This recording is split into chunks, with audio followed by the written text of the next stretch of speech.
Wow, that sounds symphonic, doesn't it? Attila Domos is a musical mastermind. French horns. He moved with his family to the United States from Vienna. He studied music so intently, formed a band, signed a recording contract, and that night, life as he knew it changed. That's one of my favorite Zeppelin tunes. Nobody thinks that, you're going to get cancer. Nobody thinks you're going to break your legs or get paralyzed. Or, you always think that's somebody else. That's not me. What was the film? But at the age of 25, Attila suffered a falling accident and broke his back. He was paralyzed from the waist down. This is how he manages to get up the stairs multiple times a day just to use the bathroom, using his upper body strength to hoist his body up each step. Attila can swing his legs down several steps at a time. But think about this. Think about being paralyzed, not being able to walk, and living in a house with so many steps. He uses his knuckles, drags himself over, and then hoists himself upright. And you go up and down those stairs how many times a day? I don't know. How many times do you go up and down steps? He was a singer in the Vienna Boys Choir. Music is a huge part of Attila's life. See, I already got a Jamaican, I need steel drums. But Attila wanted to do something outside, something active, something serious. He started hand cycling, riding a bike with his arms. And soon, what started as a hobby here at the Bud Harris cycling track in Highland Park grew into something so much bigger. I was riding a lot with Danny Chu, who's a Pittsburgh bicycle icon. One of the things he did is he actually won a 24-hour race that he did, is it Idaho or one of those states there? And he did it back in 2001. And I was very interested. I'm like, 24 hours. I'm like, I bet I could last 24 hours.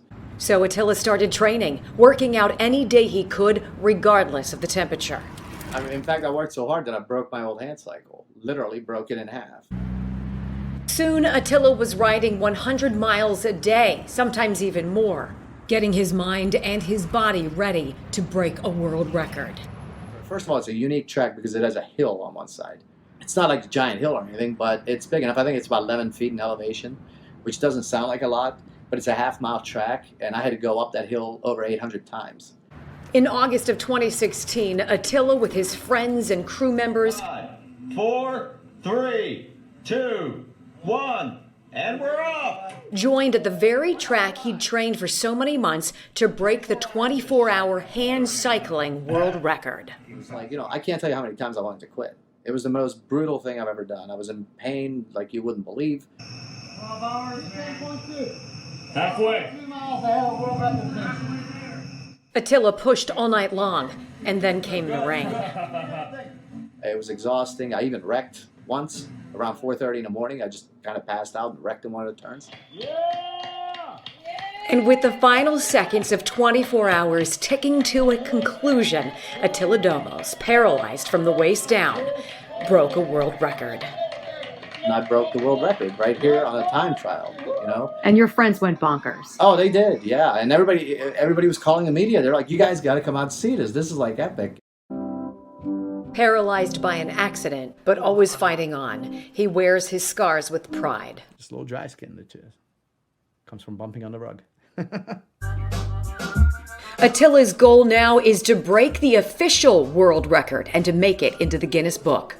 It's not a question of if I can beat it, it's by how much. You put me on a flat track, I'll do about 450 miles. His message to all of us, have a dream and then the guts to chase it. A lot of people are paralyzed by failure, the thought of failing at things. If you can think it, you can at least try it. And then you never know what you're good at, really. There's no real point in quitting life because you have no idea what's around the corner.